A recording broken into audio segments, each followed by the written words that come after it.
going on, everyone? How are you doing today? Joe here with a tag video.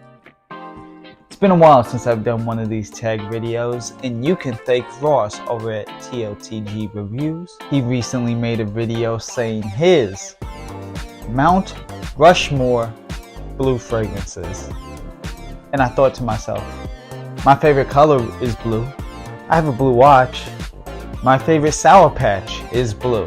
And while I do prefer heavier, warmer, richer fragrances, I do have a few blue ones.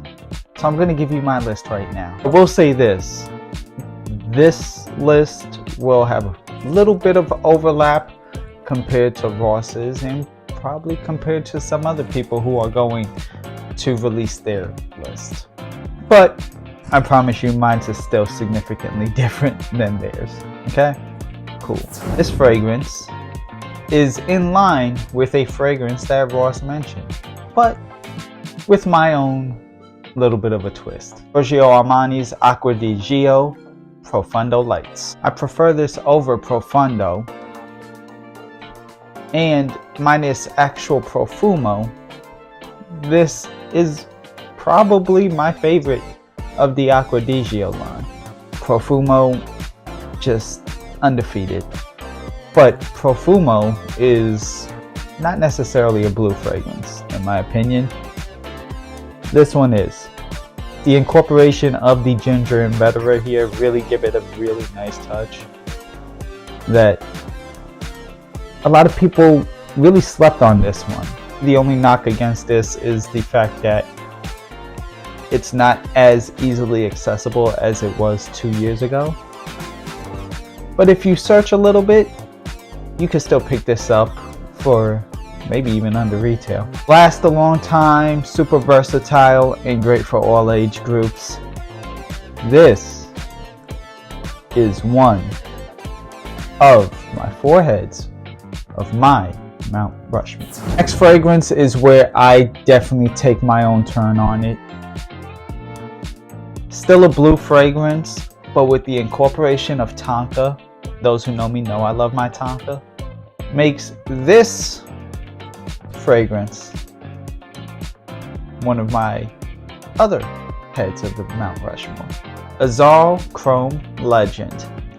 Now, first of all, the fact that I'm able to take off half the presentation when I'm just trying to take off the cap is part of the charm, if you will, of this very affordable fragrance. Probably snatched this up for like 25 bucks.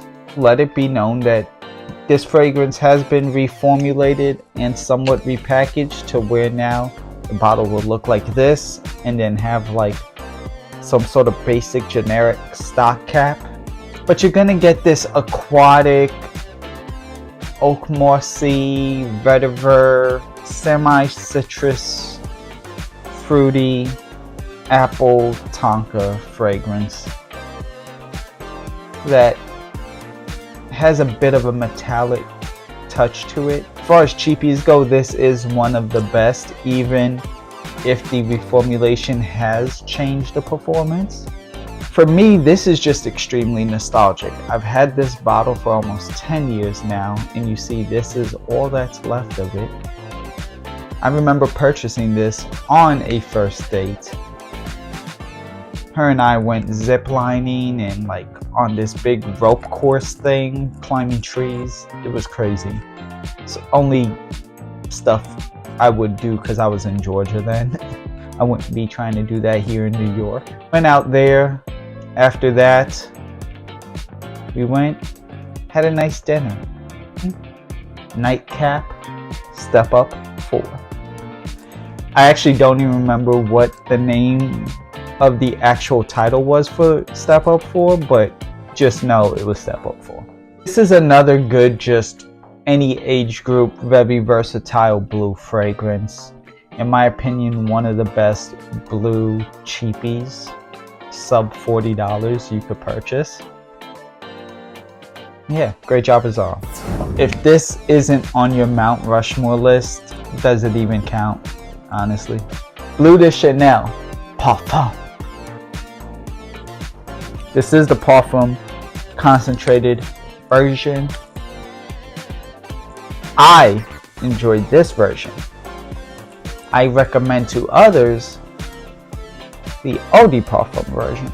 It's the depth and the slightly extra added incense to this just does it for me. It works. It just does. But when recommending to others, you have the better balanced Eau de Parfum version. You still get a lot more of the citrus tones, plus you still have some depth. Performance is a lot better. Also, projection, longevity, everything about it is better when recommending to others, unless they actually genuinely like this version. Why is this the one that has to be on there? Because this is the one that started the whole blue trend. I mean, sure, there was Light Blue by Dolce & Gabbana and a few other blue fragrances probably, but this is the one that then started Sauvage and, you know, Dylan Blue and every other blue fragrance known to man to release since. It was this one. It was released 2010. And finally, my last one. Let me just say, this is the pinnacle of a blue fragrance. And I know what you're thinking. No, you don't. You don't know what I'm thinking. This is a niche fragrance. This is not a designer fragrance. That leaves with a few possibilities. And in my opinion, this is the best, period. This is better than the one you probably will think that I am referring to. I am not. Ex Nihilo Blue Talisman. For those of you who have never tried anything from Ex Nihilo, try Blue Talisman. This is the most mass appealing in my opinion. The addition of Akagali wood, ginger, ambroxan, and citruses, and even a hint of pear with the orange blossom make this a really good, unique blue fragrance.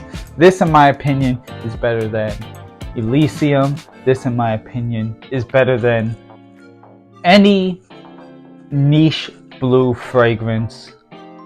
The ingredients here are so rich, so refined, it is so tuned in, and the brand as a whole is just excellent. The fragrance also lasts forever, smells good.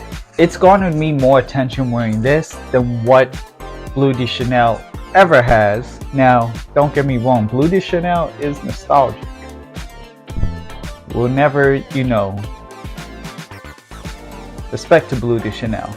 But this right here is a problem. So there you have it. There are my Mount Rushmore blue fragrances. Let me know in the comments down below, have you tried any of these that I mentioned today? Do you want to try these? Or what are your recommendations for a Mount Rushmore of blue fragrances? Thank you all for watching. I will see you all later.